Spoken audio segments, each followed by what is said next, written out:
Hola, bienvenidos y bienvenidas a Rodad Insensatos, un podcast de cine y de vida donde hablamos de lo que significa tener una pasión y perseguirla hasta el final y de la maldición de tener una vocación.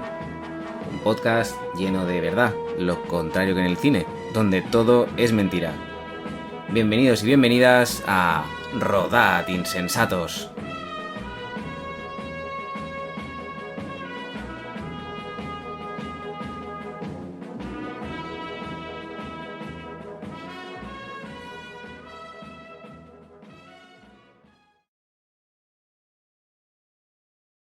Hoy está con nosotros un guionista, productor y director que viene a ofrecer una nueva etapa, una nueva visión, un nuevo formato dentro del podcast, porque hasta ahora hemos estado hablando de primeras películas y vamos a abrir un poco la mente, vamos a abrir un poco el horizonte y lo que vamos a hacer es hablar un poco de nuevas o primeras series, lo que cuesta hacer una primera serie desde el inicio hacia el final.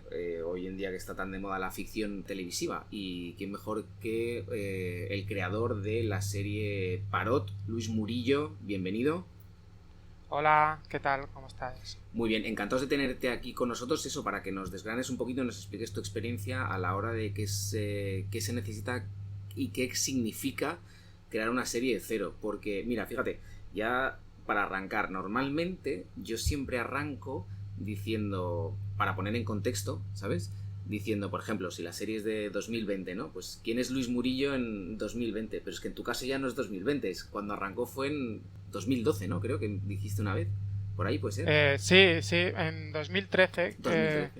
Bueno, la serie es Parot y tiene que ver con la derogación de la doctrina Parot, y esto se produjo en 2013. ¿Quién es Luis Murillo en 2013 y cómo se gesta esa idea? Bueno, en 2013, es mi primera serie como creador, pero yo ya había trabajado en otras series de televisión. En aquella época, justo a comienzos de 2013, en plena crisis económica que llegó al audiovisual en ese año 2012, que fue cuando empezaron a hacer un montón de ERES en productoras. Uh-huh. Yo trabajaba entonces en Globomedia como guionista de ficción, había trabajado como guionista en series como El Internado. Participé en 17 capítulos del Internado.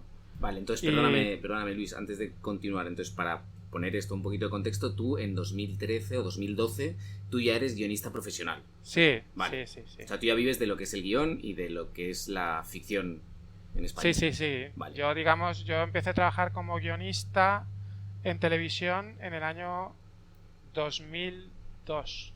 Ok. 10 años antes. Sí.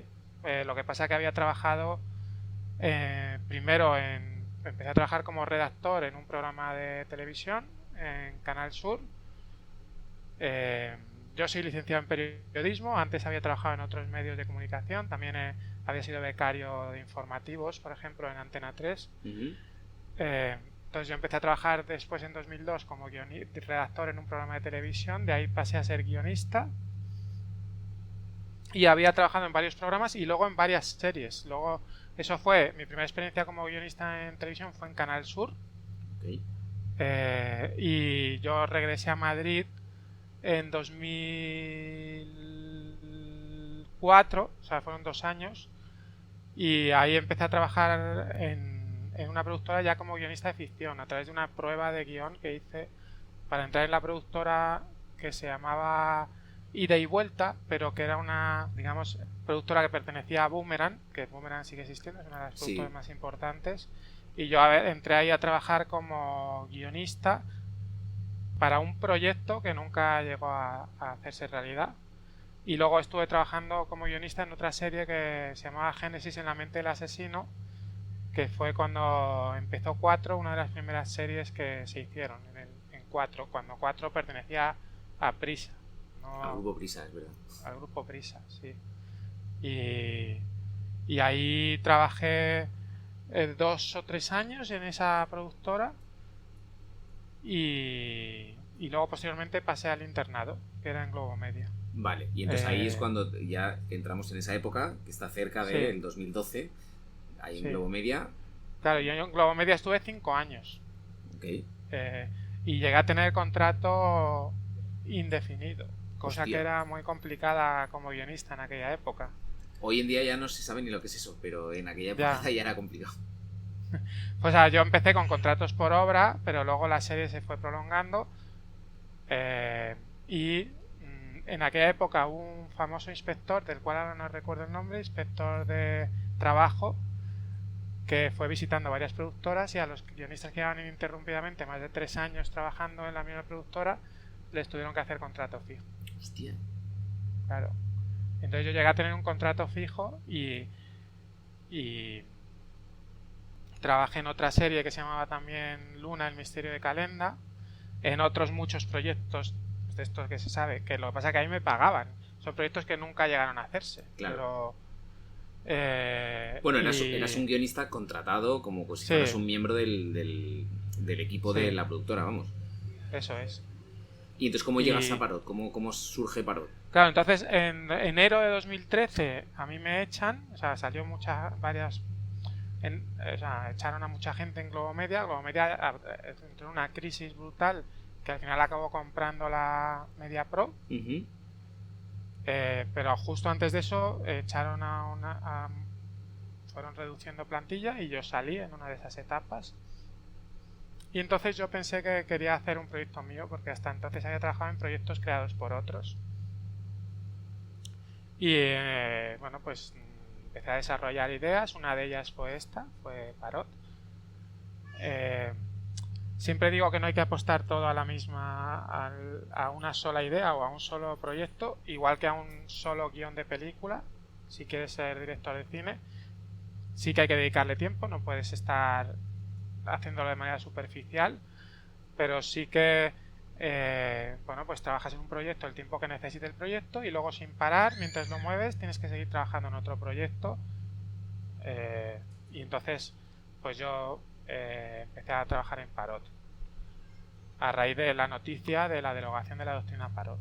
Una pregunta, disculpa, mientras tú trabajabas en este proyecto, que aparte entiendo que es como la primera vez más o menos que desarrollas concienzudamente un proyecto tuyo personal, ¿no te da una especie de vértigo el sentido de decir, porque todavía se está como muy bien arropado en una productora con mucho tiempo fijo y ahora es como el vacío, ¿no? Sí. ¿Y eso cómo sí, lo llevabas? Bueno, yo tenía 2 años de paro. Okay. Entonces, al principio me puse a trabajar en eso y luego a colaborar. Bueno, yo también estuve 2 años, de hecho, sin trabajar. Bueno, no, trabajé para algunas productoras con proyectos en concreto que tampoco salieron, pero estuve 2 años con bastante tiempo para escribir mis propios proyectos a la vez que colaboraba con otros, y además yo también como he dicho antes, soy periodista. Uh-huh. Y trabajé colaborando con diversos medios también como periodista, porque quería hacer algo que no me llevara el 100% de las horas del tiempo para poder trabajar en el proyecto. Claro. Entonces de esa manera fui más o menos sobreviviendo. O sea que lo que luego se convirtió en Parot fue como tu prioridad, ¿no? Sí, ibas a dedicarle todo y lo demás era solo para apoyar a esa decisión que habías tomado. Okay. Sí. Pero bueno, claro, estamos hablando de 2013. Es una serie que se estrenó en 2021. Claro. Entonces durante esos 2 años, ¿cómo decir? Porque al final 2 años es que es mucho tiempo desarrollando. No, o sea, no solamente desarrollé Parot, desarrollé otros proyectos que luego, bueno, algunos están ahí, no sé si retomaré en algún momento, pero proyectos que también me permitieron moverme y conocer gente. O sea, porque yo pienso que es verdad que yo siempre digo que yo hasta 2013 había trabajado como guionista en series, algunas de éxito, pero cuanto más he aprendido de la profesión es a partir de 2013. Que es cuando has tenido que moverte tú solo, ¿no? Exactamente, claro. Sí. A desenvolverte. Porque la profesión no solo es...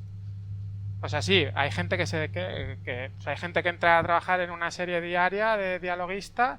Imagínate gente que entrara en Amares para siempre, una serie que duró 20 años y ha estado 20 años trabajando de dialoguista o de escaletista en esta serie, viviendo muy bien, que bueno, cuando un guionista tiene trabajo continuado, pues está muy bien, aparte con sus derechos de autor, pero no saben mover un proyecto, nunca han creado un proyecto solos, nunca han sabido llamar a la puerta de productoras. Pero hay gente que vive muy bien en esa rueda, porque hay gente que tiene la capacidad, y yo creo que eso es una virtud también, de que siempre les van llamando. Totalmente. Eso es una virtud y una suerte. Y una suerte. Yo, pues a mí a veces me han llamado, pero no ha sido de manera continuada. Entonces he tenido que buscarme las maneras. Entonces una de ellas, bueno, yo aposté todo por desarrollar mi proyecto. Paralelamente, también fue cuando creé el blog de Creamundi, más o menos, con el cual yo también, investigando, he aprendido mucho. Y bueno, pues digamos, sí, lo aposté, no todo, porque hice más proyectos, pero bueno, era un proyecto que a medida que yo lo iba moviendo, llamando a bueno, es un proyecto que lo primero que pasó fue que lo seleccionaron en un laboratorio. Cuando empezaban los laboratorios, porque ya ahora hay muchos, pero en aquel momento no había tantos. Vale, y cuando lo seleccionaron, ¿de qué momento estamos hablando? Ya no, es 2014. Y en ese momento, sí, claro, porque dimensionar una serie no es lo mismo que dimensionar una peli. Quiero decir, la gente, y yo mismo, que cuando dimensionas una peli dices, bueno, esta es la historia de una película. Pero claro, una serie es muy larga, es muy compleja, tienes que tener pensado, pues eso, tramas, capítulos, personajes, todo ese tipo de cosas. Entonces, cuando a ti te seleccionan por primera vez en 2014, ¿en qué momento estás dentro de...? Bueno, en aquel momento era un largo. Lo primero que... Okay. O sea, Parot nació con la idea de hacer un thriller, un largometraje thriller. Vale. Y entonces lo desarrollé con mi padre, que también es guionista desde toda la vida. Y que una de las cosas que me dijo también como guionista es uno de los mejores consejos es cuando ganes, ahorra para cuando no ganes, porque es una profesión muy inestable, intermitente e inestable. Sí, intermitente, exactamente. Sí. Entonces, desarrollé un argumento, un tratamiento del largometraje, desarrollamos y lo presentamos a este laboratorio que se llama Madrid Crea Lab, que era un laboratorio que organizaba la Comunidad de Madrid con la ECAM, que es la Escuela de Cine de Madrid principal, y entonces bueno, pues fue la primera vez que me seleccionaban un proyecto en algún sitio, o sea, así como tal, porque tampoco había muchas convocatorias en aquel momento. Es verdad. O sea, tal como hay ahora. Ahora hay muchas más. Y bueno, pues ahí en el laboratorio, pues bueno, yo en concreto tuve una tutoría con Pablo Remón. Pablo Remón es guionista de Intemperie, tiene un montón de trayectoria en cine y televisión. En aquel momento, y sigue siendo, creo, era profesor de la ECAM. Y pues allí pues una tutoría para mejorar el proyecto, que siguió siendo un largometraje posteriormente. Hice mi primer flyer o documento de venta con diseño, y hubo un pitch al final del laboratorio, como en otros laboratorios que hay ahora. Al final había un evento de pitching que se hacía en el auditorio de la ECAM, y vinieron productoras, y entonces hubo dos productoras que se interesaron por el proyecto. Una de ellas es una productora hoy súper importante, se acaba de estrenar una peli de esta productora que ha vuelto a ser el mejor estreno español de los últimos 4 años. Okay. Y que tuvo bastante interés porque le veía con un carácter comercial al proyecto. Y otra productora, que era una productora, es que no quiero dar nombres por si acaso, pero era otra productora, que era una productora histórica, pero que durante un tiempo estuvo sin producir, y habían retomado la actividad cinematográfica, y bueno, pero hubo interés, pero un interés que se desvaneció al poco tiempo. Lo cual también suele ser algo normal, ¿no? Que de repente muestran interés, pero ese interés se va diluyendo, a no ser que haya algo como demasiado como específico y demasiado bueno, porque si no... Claro. Bueno, no sé si eso luego te ha seguido pasando, pero... Sí, claro, mucho. Sí, eso Ok. pasa muchas veces. Pero bueno, hay proyectos que yo he movido que no han generado ese interés. Entonces esto es un... O sea, o sea, el hecho de que lo seleccionaran te da ánimos. Claro. El hecho de que hubo dos productoras que después del pitch se interesaran, del evento de pitching, te da ánimos. Dice, no, esto, ¿sabes? Sí, A lo mejor es un está estímulo, bien, claro. ¿no? Lo que estoy haciendo. Entonces, y luego, cuando yo pitcheaba el proyecto, ya después del laboratorio, en productoras o a productores, aunque no les interesaran, siempre había gente que decía, hostia, pues la premisa está muy bien, pues, o sea, y luego hay otros proyectos que yo he movido que igual eran más alocados o más disparatados que no despertaban ese mismo interés. Entonces, uno tiene que saber identificar también dentro de los proyectos que va moviendo cuál a priori, aunque no se concrete en nada, ni en un contrato, ni en una propuesta, ni en nada, pero uno va viendo, eso también forma parte del marketing, o sea, saber detectar lo que va más o menos teniendo ciertas recepciones positivas. Claro, totalmente. Y entonces, Eh, justo después de que hay esas dos productoras que muestran interés, entonces, ¿cómo se desarrolla eso? ¿Cuál es el siguiente paso? Porque yo entiendo que lo que tú decías, de repente dices, hostia, me seleccionan en este laboratorio, hay dos productoras que muestran interés, dices, pues de puta madre, esto lo tengo yo ya, genial. Cuando todavía no sabes la jungla en la que nos encontramos, pues te ilusionas y luego te decepcionas. Pero Claro. bueno, luego con la trayectoria y los años de experiencia que uno va teniendo en la profesión, se va dando cuenta de que hay que relativizar todo, tanto los intereses como los rechazos Uh-huh. a los proyectos. Entonces, bueno, ¿qué pasa? Que yo a partir de ahí empecé a moverlo como un largometraje por productoras.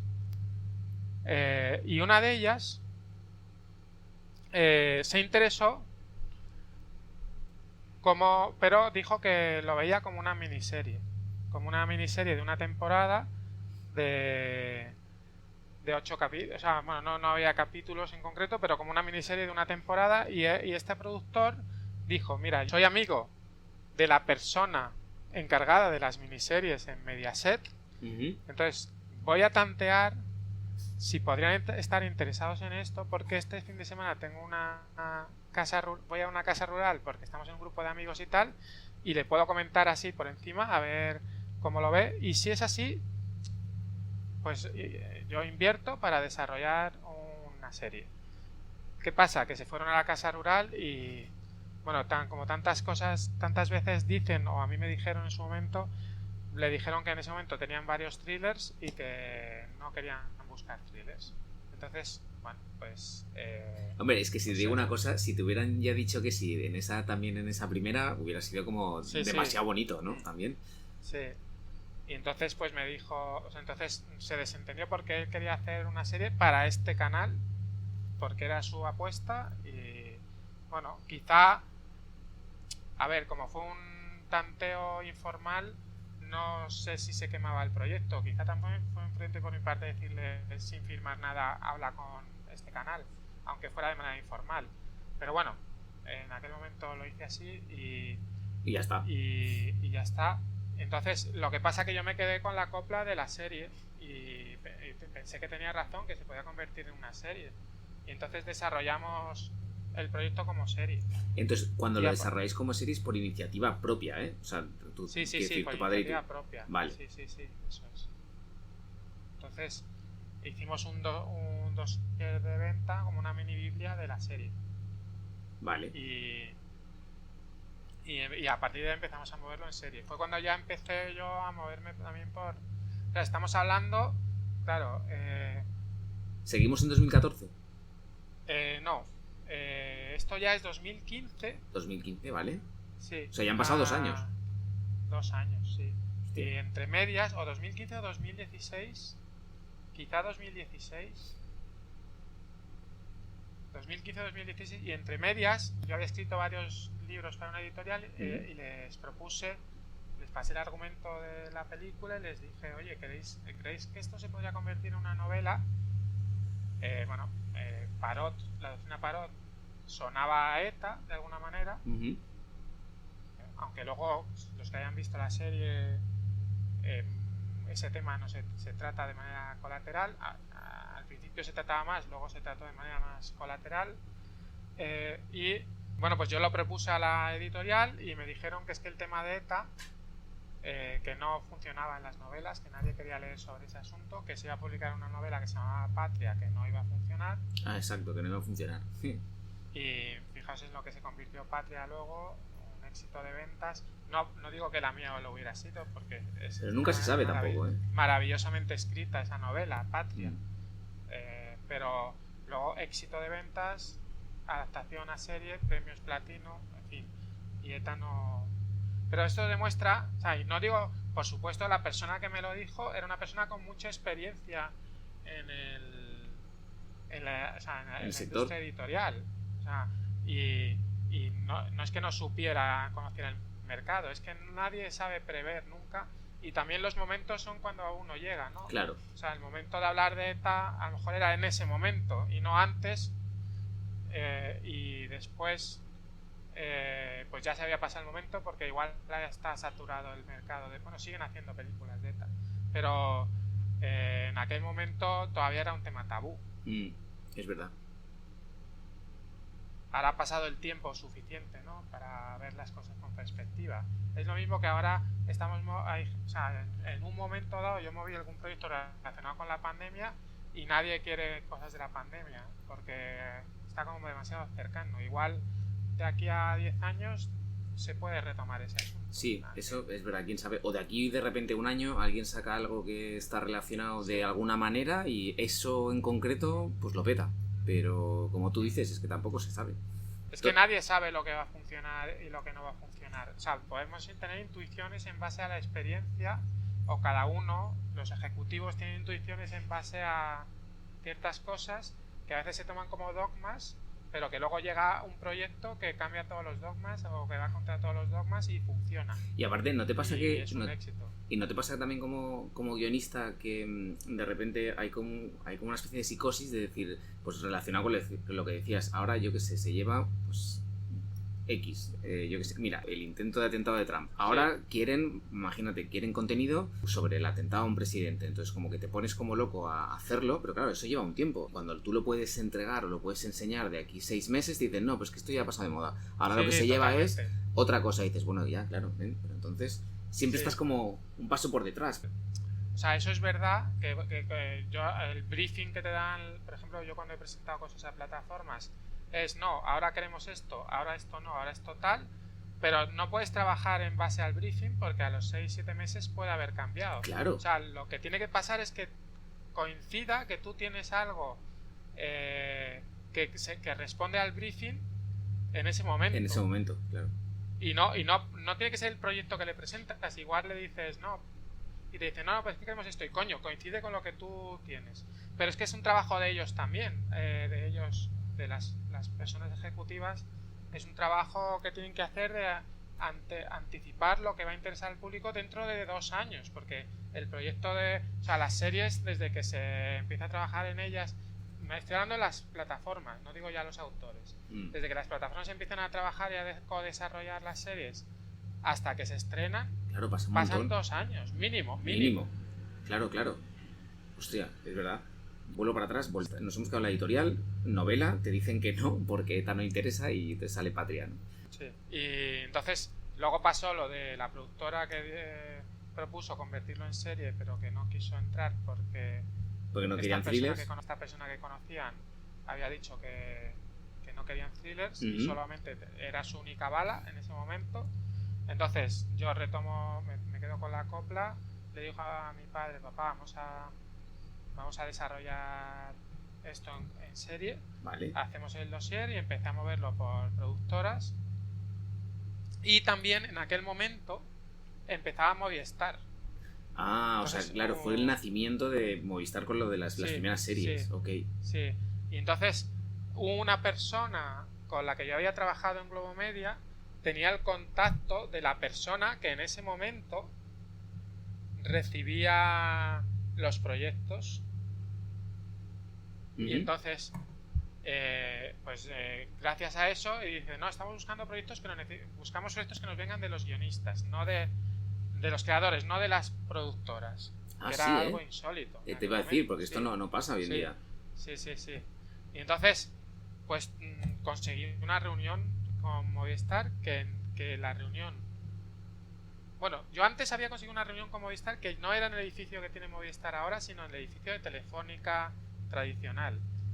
Esa persona ya no estaba y esta persona ya te recibía en el edificio actual.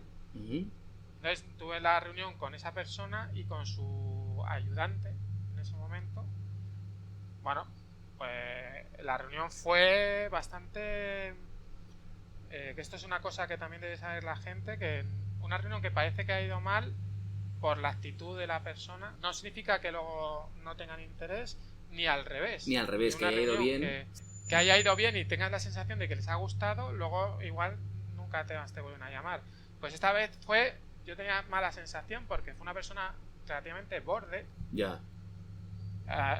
Sobre todo en el nivel de preguntas que hacía. Y sin embargo, al cabo de unos meses me llamaron de Movistar diciendo que les había encantado el proyecto, que me daba esa persona, que era la persona ayudante que tenía este hombre, me dejaba su teléfono móvil para poder presentarle otros proyectos que tenía la vía abierta, pero que este proyecto no lo habían cogido porque ya tenían muchos thrillers. También. Entonces, bueno, ¿qué pasa? Una de cal y otra de arena. Una de cal, o sea, la noticia buena, les ha gustado el proyecto, me dejan la puerta abierta, y la noticia mala, no cogen el proyecto porque hay muchos thrillers. Vale, entre medias, eso que dices, me llamaron al cabo de unos meses. Durante esos meses, ¿lo seguías moviendo o les insistías? Porque claro, a mí me pasa esto contigo, por ejemplo, y pienso, hostia, me vuelvo loco hasta que me digan algo, aunque sea que no. Ya, bueno, pues esta siempre, eso es o sea, hay un productor con el que tuve un proyecto que me dice, esto hay dos maneras de hacerlo. Una, ir a saco a todas las plataformas y canales y presentárselo, o sea, ya saco, bueno, en un plazo corto de tiempo, a presentarlo. Quemar todas las naves, ¿no? Sí, o otra es ir paso a paso, esperar a que te contesten y tal. ¿Qué pasa? Paso a paso se supone que es lo que quieren las plataformas porque quieren que tu proyecto sea en exclusiva para ellos, pero claro, tú no te puedes eternizar el tiempo porque tardan muchísimo en contestar. Claro. Y pasa lo mismo con las productoras. Ir a saco a productoras, pues las productoras quieren que les presenten un proyecto que no se haya presentado a ninguna otra productora, claro, pero ellos reciben a mucha gente, tú también tienes derecho a presentarle el proyecto a mucha gente. ¿Qué puede pasar? ¿Qué puede pasar? Que tu proyecto guste a dos productoras y tengas que compitan entre ellas. Pues bueno, bendito problema. Te iba a decir, bendito problema. No sé, hay que saber evaluar, y yo lo que hago con cada proyecto, pienso cuál puede ser la mejor estrategia. Y a veces lo he hecho de una manera y a veces lo he hecho de otra, dependiendo del proyecto o del momento. Ok, entonces volvemos a Movistar, ellos te abren la puerta porque les ha gustado aunque no quieran thrillers. Sí. y ahí continúas, ¿no? Continúo moviendo el proyecto. Entre medias también hablaba con otras productoras, pero por un contacto consigo la otra reunión, una reunión en Mediaset. ¿Os acordáis? Mediaset. Sí, era donde habías estado al principio. Pero esa persona ya no estaba. Porque esto es otra cosa que debe saber la gente, que es que los ejecutivos de las cadenas cambian muy rápido. O sea, es raro que un ejecutivo dure muchos años en el cargo. O sea, suele ser cada 2 o 3 años cambian los cargos. Con lo cual un proyecto que un ejecutivo dijo que... Bueno, a ver, es una media, depende. Es verdad que hay ejecutivos que llevan muchos años, pero hay muchos que van cambiando. O sea, hace poco leí la noticia de que hay que estar al día también de quiénes son los ejecutivos todos. Leí la noticia de que María José Martínez, que era la directora de contenidos de Amazon, dio la presentación de los nuevos contenidos de Amazon Amazon y la semana pasada ha Sí, fichado por MediaPro. ha fichado por MediaPro, es verdad, yo también lo leí esto. Sí. Pero es que salió contando los contenidos de Amazon y hablando de la estrategia futura de Amazon. Con lo cual, por eso hay que saber que es verdad que puedes presentar a un ejecutivo un proyecto, no lo coge, pero ese proyecto puede dormir unos años y presentarlo al siguiente ejecutivo de esa plataforma, o puede cambiar el momento o la sociedad. Imagínate que tú tienes un proyecto, o sea, bueno, esto va a contradecir un poco lo que he dicho antes, pero tú tienes un proyecto sobre imagínate el proyecto que hizo Dani Écija, que ahora no me sale el nombre, pero era sobre una pandemia. Que se estrenó a la vez que la pandemia. La Valla. Sí. Bueno, ese proyecto, que era un proyecto de ciencia ficción o que dicen como Black Mirror, ¿no? Proyectos una distopía, posibles, ¿no? En un futuro, una distopía, proyectos posibles en un futuro próximo. Posibilidad que tiene parte de ciencia ficción. Bueno, pues desarrollaron La Valla, lo rodaron y luego hubo una pandemia. Vale. Imagínate que el proyecto, cuando lo presentan, les dicen que no, que esto está muy alejado de la realidad y tal. Y de repente pasa una pandemia y de repente luego tienes la posibilidad de volver a presentar el proyecto, aunque ahora no quieran, pero podría ser que sí quisieran. Entonces, todos los momentos de la sociedad cambian y de repente un proyecto que lo tenías aparcado, puedes retomarlo o puedes actualizarlo y encaja. Entonces, los proyectos nunca mueren para mí. Cuando tú presentas un proyecto a una productora o a una plataforma y te dicen que no, significa no para mí ahora, pero no para, o sea, es para mí y ahora, porque puede ser que dentro de 2 meses cambie de opinión. Claro, esto es como lo de la energía, ¿no? Que se transforma. Nos quedamos en que consigo una reunión con Mediaset para presentar el proyecto con el director de ficción de Mediaset de ese momento. Entonces, y tuve una reunión muy agradable en el cual el proyecto me manifestó que le había gustado muchísimo, que lo iba a leer con atención, o sea, con un pitch, y le mando el proyecto. Y a las 2 semanas o 10 días leo que esta persona ha dejado Mediaset. Hostia. Y se ha ido a Televisión Española. Y era una persona que yo tenía su correo de Mediaset. No tenía posibilidad de contactar, porque ese correo ya dejó de existir. Claro. No tenía posibilidad de contactar con él. Y además se iba a dirección de programas en Televisión Española, con lo cual ya no iba a hacer ficción. Entonces, pues ahí otra vez buenas expectativas de repente se caen, como pasó con tantas otras veces antes y posteriormente. Y entonces, pero el proyecto, lo que decía antes, seguía teniendo buenas recepciones. Entonces, pues lo seguí moviendo y bueno, pues llegué a contactar con Onza, que era una productora joven que habían fundado gente que venía de Globomedia y de Vértice, o sea, gente con experiencia, pero la productora era joven, pero habían tenido un gran éxito, que había sido el Ministerio del Tiempo. Ah, bueno, claro. Era un super éxito. Era un super éxito. Pero no habían hecho, o sea, creo que Parot fue su tercera serie. Entonces, y ahora han hecho ya 15 o 17. No sé. Imagínate. Entonces, cuando tú te pones en contacto con Onza, ¿de cuándo estamos hablando? ¿Seguimos en 2015? 2017. O sea, nos hemos ido en 2017. Hemos empezado en 2013 y ahora estamos en 2017. Y ya, solo una pregunta más. Ahora tú sí que has decidido que Parot va a ser una serie, o sea, lo que era un largometraje ya lo has aparcado. Entonces entras con Onza. Entro con Onza, tuve una reunión. Volvemos a lo de las reuniones. Una reunión que la recepción a priori no fue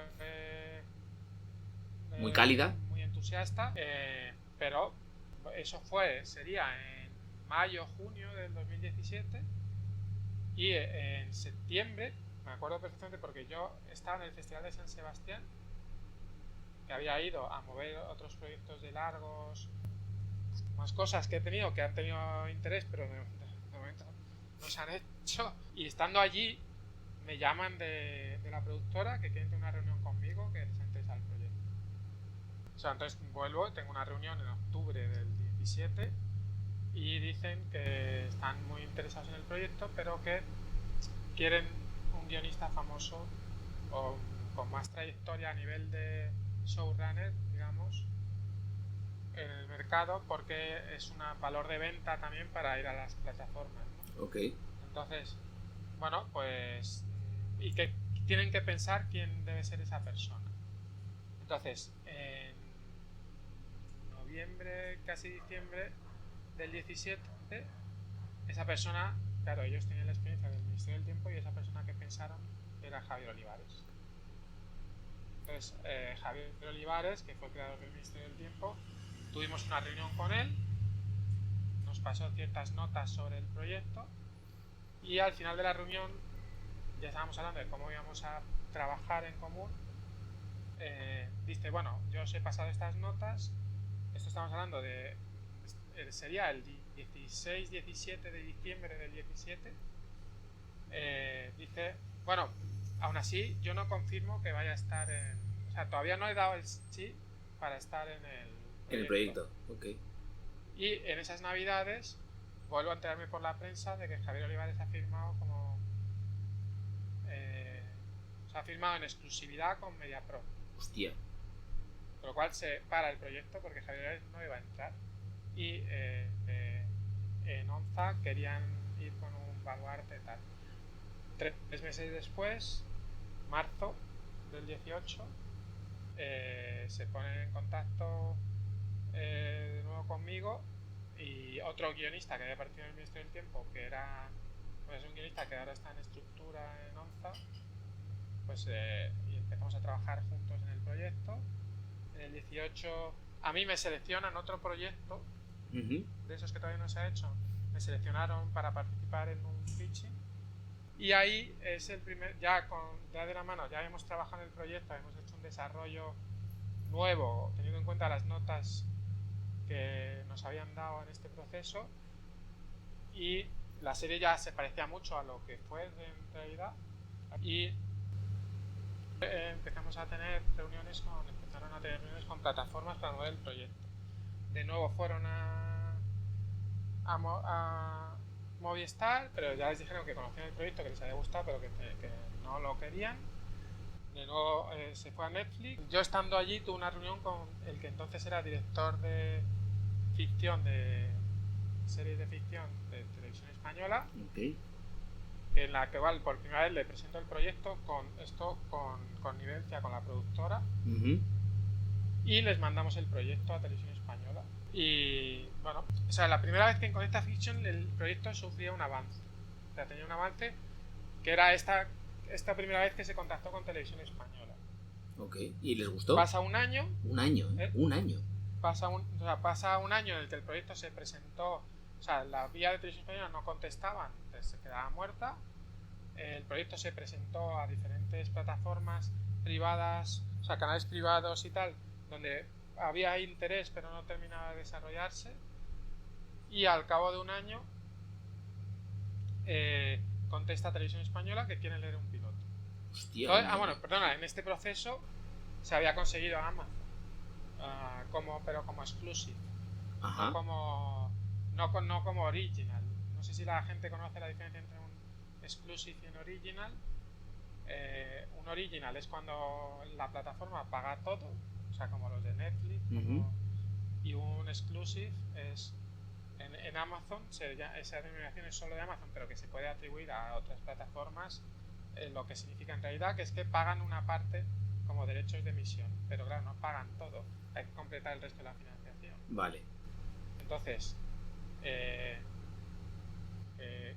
la manera de completar el resto de la financiación se pensó en diferentes estrategias, que no vamos a extendernos en esto, y en 2018 en Conecta Fiction, es decir, pasó un año del primer contacto con Televisión Española al nuevo Conecta Fiction en junio de 2018, que esta vez fue en Pamplona, y hay interés de Viacom CBS, que es una productora que ya no existe a día de hoy, para que veáis lo que era muy grande, ¿no?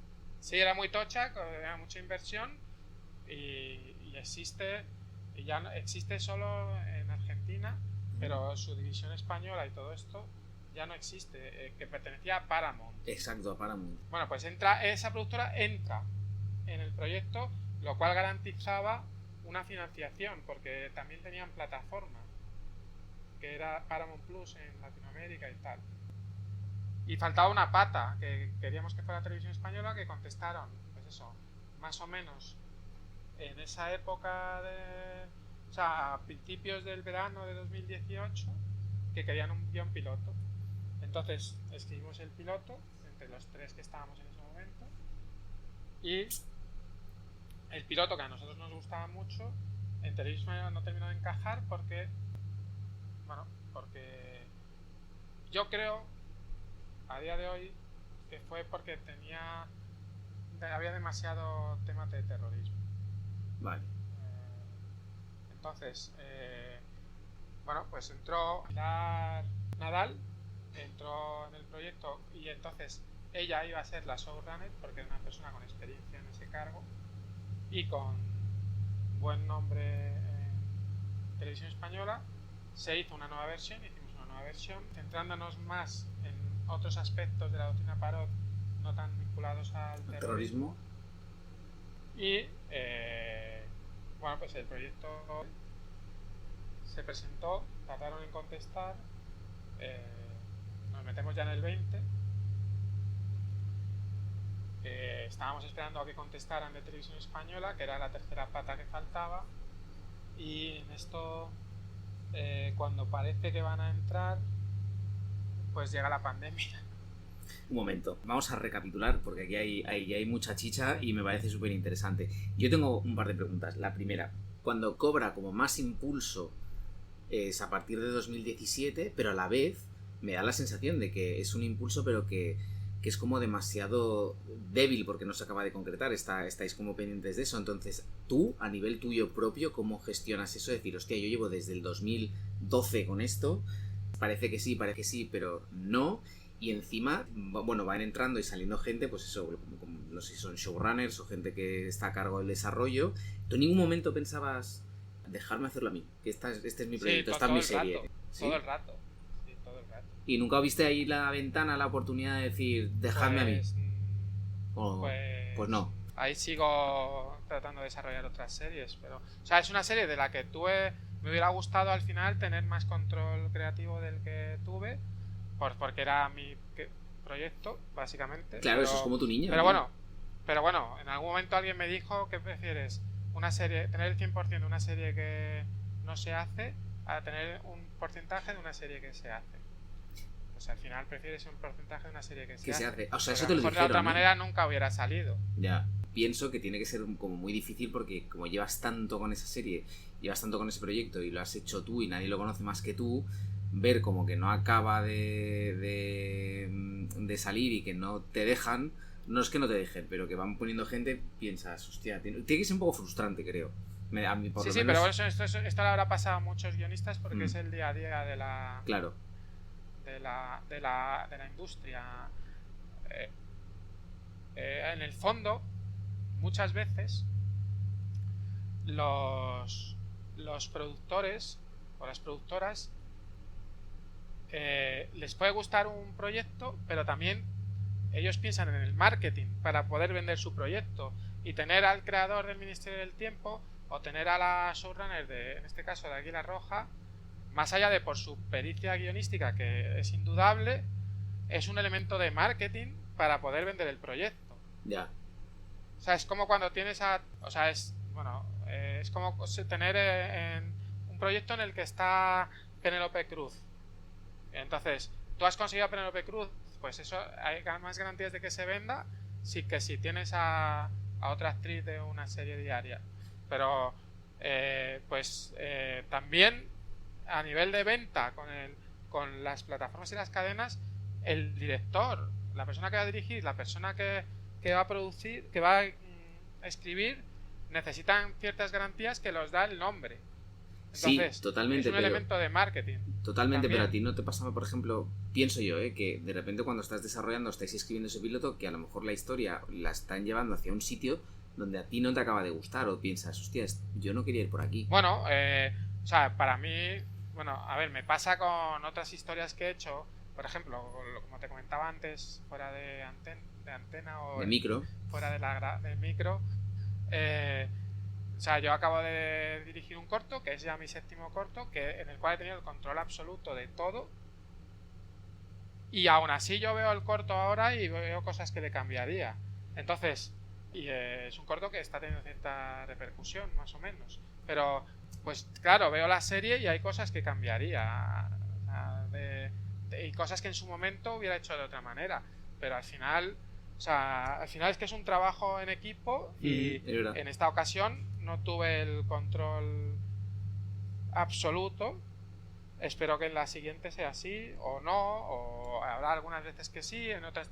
En el mundo del guión también, o sea, yo en mi carrera he tenido momentos en que he sido jefe en series que no eran mías, pero era jefe, y en otros vuelves a ser guionista raso, y en otros tal, y es un vaivén, y hay gente que de repente, grandes directores que en una película son colaboradores en el guión y luego vuelven a dirigir o vuelven a ser productor ejecutivo, o de repente otra vez pasas a guionista raso. Esto no es como lo que se entiende en una profesión normal en la que siempre vas a ir ascendiendo y promocionándote. Esto es igual que es inestable a la hora de tener o no tener trabajo, también es inestable a la hora del, digamos, rango que puedas tener en una producción. Entonces para mí, Parot era la vía como para decir, soy creador, primer impulsor, aunque luego firmamos 4 como creadores de esta serie. Espero que esto me sirva para que en la siguiente pueda tener más control. Los directores también les pasa. O sea, un director novel, no digo uno que tenga una autoproducción o una película pequeñita, un director novel, la primera película no tiene ni el corte final, ni tiene imposiciones por parte de la producción. Cuando hace ya una que tiene cierto recorrido, cierto éxito, en la siguiente o en la tercera o en la cuarta finalmente tendrá el control total. O sea, no, esto es así. Eso es verdad. Vale, y entonces volvemos, nos hemos quedado en la pandemia. Cuando parecía que todo más o menos salía a flote, llega la pandemia. Sí. Y entonces nada, os vais para casa. Bueno, sí, nos vamos para casa. Era el momento de negociaciones, porque claro, esto no era una producción como puede ser un original de lo que hablamos, o de Amazon o Netflix, en el cual se tienen que poner de acuerdo la productora con la cadena que se lo encarga y va a pagar toda la fiesta. Aquí tenían que ponerse de acuerdo 4 o 5 partes, claro, cada una con su. Entonces con sus es condiciones. Una negociación que es con sus condiciones. Entonces es una negociación que esto tarda, pero finalmente, cuando pasó lo de la pandemia, parecía que había habido un parón, todo el mundo a casa, pero luego se siguieron las negociaciones a distancia y acabó firmándose en junio del 20. Ok, vale. Pero aún así, como parecía que iba a firmarse, ya estábamos escribiendo. Entonces estuvimos escribiendo. Yo me pasé la pandemia, el encierro y los siguientes meses escribiendo. Solo una pregunta, un inciso. Esos meses que aún no se había firmado, no sabía, la negociación no estaba como completa, o sea, que parecía que sí, pero que no estaba completa. ¿Lo estabais escribiendo contratados o lo estabais escribiendo como con la esperanza o sabiendo que se iba a firmar, pero aún no? O sea, era una apuesta. Yo es que yo el contrato lo tenía firmado tenía un contrato de coproducción. Vale, ok. O sea, te lo digo porque en una peli, a mí personalmente, supongo que la gente que nos escucha también, me es más fácil, como lo que te decía antes, dimensionarlo, porque normalmente con un guión de una peli puedes decir, oye, pues me lo tienes que entregar tal fecha para ir a esta convocatoria, lo que sea, o para ir a producción, o lo haces tú porque quieres. Pero claro, una serie, como el tiempo, y tú lo estás contando, es tan largo, se dilata tanto, me cuesta como decir, hostia, cuando te contratan, tío, ¿de cuándo a cuándo? ¿En qué momento? ¿En qué periodo? No, bueno, a mí el tema de las series, hay veces que en teoría dicen que por ley te tendrían que contratar con nómina, pero también hay muchos guionistas que cobran por capítulo. Entonces yo, en ese momento era por capítulo, en mi caso. Y aparte tú estabas, bueno, en ese régimen que era de coproducción, con lo cual es otra cosa Sí. distinta. Vale.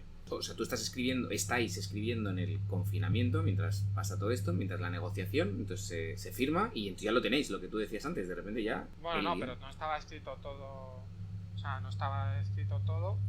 Y luego eso sufrió una serie de evolución y de cambios. Pero es que se empezó a rodar. O sea, esto es lo que pasa siempre en las. O sea, siempre con las negociaciones y los procesos de desarrollo y de venta de una serie son eternos. Pero cuando te dan el green light lo quieren para allá. Claro, se Por eso acelera todo, ¿eh? Por eso había que ir adelantándose. Claro. Porque es que se empezó a rodar el 27 de agosto del 20. Hostia, o sea, firmasteis en junio y el 27 de Sí. agosto en... ¡Wow! Ok. Porque la serie tenía que estar rodada antes de Final de año. ¡Wow! Pero por temas financieros. Fiscales. O sea, de fiscales y tal. Y entonces en esos 2 meses tuvisteis que ir... O sea, ¿qué decir? ¿Llegasteis con todo o ibais escribiendo a medida que se rodaba? No, o sea, no estaba todo escrito cuando se empezó a rodar. ¿No? O sea, era como en la época de Globomedia que nosotros íbamos escribiendo al principio, luego se empezaba a rodar y luego muchas veces había cambios de cosas por cosas que se veían en rodaje. Vale. O sea, cambios de los siguientes capítulos. Eso era una cosa que se hacía antes, ahora ya lo habitual es... O sea, o sea, ahora lo habitual es que se escriba todo antes y se ruede porque se agrupan localizaciones, se hace un plan de rodaje mucho más eficiente desde el punto de vista financiero, o sea, de presupuestario, pero claro, todo tiene sus ventajas y sus inconvenientes. Antes te permitía ver cosas que no funcionaban y cambiar los guiones en función de eso. Ahora ya no. Vale, porque tú, por ejemplo, ¿estabas en rodaje en esa época y entonces ibais escribiendo o erais como un equipo totalmente independiente y según cosas Bueno, que claro, decían? es que ahí estábamos en confinamiento, o sea, no podía ir al rodaje solamente la gente imprescindible. Claro. O sea, no era el confinamiento cerrado, pero Sí, pero estaba limitado. Los aforos y todo esto. Vale. Wow. Y una pregunta. Se está rodando, se está escribiendo y se acaba de rodar. Después, o sea, ¿cuándo acaba, como si dijéramos, tu colaboración a nivel de guionista? ¿De cuando acaba el rodaje o durante el montaje también nos van pidiendo algún tipo de ajuste o algo así? Bueno, o sea, yo como era productor ejecutivo claro, iba visionando todos los... O sea, tú tenías tu rol, luego lo que sería como que tu rol cambia. Sí, vale. Eso es. Ok. Y ahí tenías como mucho poder más que mucho, tenías como voz a la hora de decir, hostia, que esto no está funcionando. Tenía voz, sí, pero... No, la justa, ¿no? La justa. La justa, vale. Y una pregunta. Viéndolo ahora, con el tiempo, ¿se parece mucho la serie Parot al primer concepto que tú tenías o a la primera idea? Bueno, a ver, ahí se parece, la premisa es la que era. Bueno, si has visto los que hayan visto la serie verán que hay 2 tramas principales, fundamentalmente.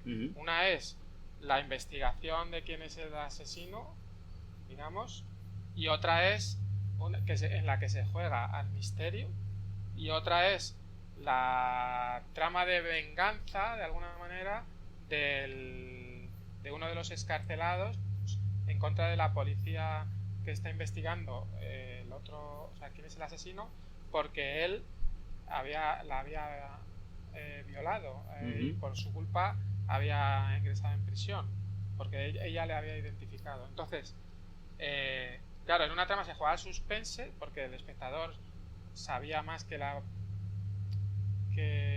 el personaje. Y en la otra se juega al misterio porque todo era sorpresa tanto para el personaje como para el espectador. Bueno, estos son reglas clásicas de guión. Entonces, la parte de misterio se parece totalmente, o sea, al argumento primero. La parte de la venganza es una cosa que se fue incorporando. Entonces, y la premisa es la que era, o sea, eso siempre estuvo ahí, y es que por eso se vendió la serie. Sí, pero bueno, que por eso yo siempre digo que hay que buscar, para un guionista para guionistas que están ahora intentando crear sus propios proyectos, que nunca han vendido una serie como creadores, pienso que deberían buscar premisas potentes, porque eso es lo que les va a dar la diferenciación. Porque para hacer una serie con una premisa que no sea un high concept o que no sea suficientemente diferencial, que tienes que estar más establecido, ¿no? Claro, tienes que estar más establecido, porque confían en que eso va a ser interesante porque tú tienes una experiencia y lo has demostrado con otras tantas series o creaciones. Pero claro, para una serie que tiene una premisa común, que no digo yo que hay muchas series de las que se hacen ahora que la premisa no es tan diferencial, lo que pasa que quienes las desarrollan tienen ya cierta experiencia y luego ves la serie, claro, y por la forma, por cómo está contada, por la narrativa, por tal, sí que se ve diferencial en eso, pero no en la premisa. Entonces, creo que para un guionista que quiere vender un proyecto sin haber creado una serie antes, es fundamental hacer algo diferencial. O sea, que no que suene potente la premisa, que no... Y bueno, pues casi todas las premisas se han hecho, o muchas, pero hay que saber darle una vuelta más. Porque esto es una vuelta más. Esto, la premisa, al final es una serie de un psico-killer, o bueno, un psico-killer o un asesino en serie que tiene una motivación que está vinculada a un suceso real que en su momento tuvo bastante repercusión mediática, sí. Y sobre todo, además, que tiene un super dilema moral para la protagonista, que eso es lo que realmente es interesante. Yo creo que eso es lo que mejor funciona de la serie, porque es verdad que la serie funciona, pero creo que funciona sobre todo por lo que dices tú, por lo del dilema moral. Entonces creo que de tener una premisa que es un high concept, luego vas más allá y al final es como conseguir esa especie de empatía con el personaje, porque te plantea otras cosas, y yo creo que eso está muy bien conseguido, tío, y la serie funciona, la verdad. De hecho, bueno, ya ahora justo cuando acabemos lo recordaré, pero antes de acabar, haciendo como una especie de balance, porque yo creo que la serie funcionó muy bien. De hecho, hay un spin-off de la serie. Se estrenó en abril, hace nada, poquitos meses. Sí. Estrenó... ¿Tú has estado involucrado en ese spin-off de alguna manera? Pues he estado como coproductor ejecutivo, como decíamos antes, con Voz Justa. Con Voz Justa, pero no has estado como guionista aquí. No. Vale, ok. Lo conecto con la pregunta que te quería hacer. O sea, al final, después de todo este tiempo, de todo lo que te ha costado hacerla, 8 años, perdona, no voy a hacer la típica pregunta de si valió la pena, porque tú mismo ya lo has dicho, al final, ¿qué prefieres, no? Y tú has acabado haciendo una serie como creador. Y valió la pena en el sentido de que eso a mí me ha abierto... O sea, yo luego he firmado desarrollos con otras productoras de cosas que algunas están en proceso y otras no se han terminado haciendo, pero bueno, que me han permitido seguir viviendo de esto, y aparte de todo eso es... Y encima te ha permitido seguir siendo coproductor ejecutivo, por ejemplo, con este spin-off. Sí, y luego bueno, pues también no solo lo de Parot, sino el hecho de todo el proceso que formó parte de la búsqueda de una productora y una financiación. Me ha permitido ir a mercados, a festivales, conocer mucha gente, hacer mucho networking, y hay mucha gente que te identifica ya como parte de la industria, cosa que muchos guionistas que no hacen, pues les daría mucha más visibilidad. Claro. Digamos. Entonces he aprendido mucho en el proceso. Para mí, más allá de que se haya hecho la serie, que por supuesto es una satisfacción con sus matices, es una satisfacción, y de todo del éxito que ha supuesto la serie, que luego se ha hecho un spin-off, todo eso es muy satisfactorio, pero lo que más creo que valoro es el proceso de aprendizaje desde el año 2013 hasta la actualidad, y que va a seguir. Y quizás seguramente lo externo a la serie, o sea, todas esas ramificaciones que tú contabas, más que la serie en sí, ¿no? Sí. Eso también es súper interesante, tío, porque eso es aparte, fíjate, eso, yo siempre digo que eso es un aprendizaje que nadie te enseña, que es un camino que haces tú mismo. Eso es. Pues nada, por mi parte, poco más. Aparte, la serie lo tiene muy fácil, está en Prime Video, acuérdense. Parot, está muy bien, la verdad que la serie funciona muy bien, se ve muy bien y enhorabuena, Luis. Enhorabuena también por tu corto que te está yendo súper bien y... Joder, nada, esperamos seguir viendo cosas tuyas en breve. No sé si estás con algo ahora que se pueda contar. A corto plazo no. Son cosas que son procesos que llevan tiempo, como ya hemos contado. Exacto. Pues nada, estaremos atentos. Señores, señoras, acérquense a Parot y nosotros nos seguiremos escuchando en el próximo capítulo de Rodaje Insensatos. Un abrazo, Luis, muchas gracias. Gracias, chao.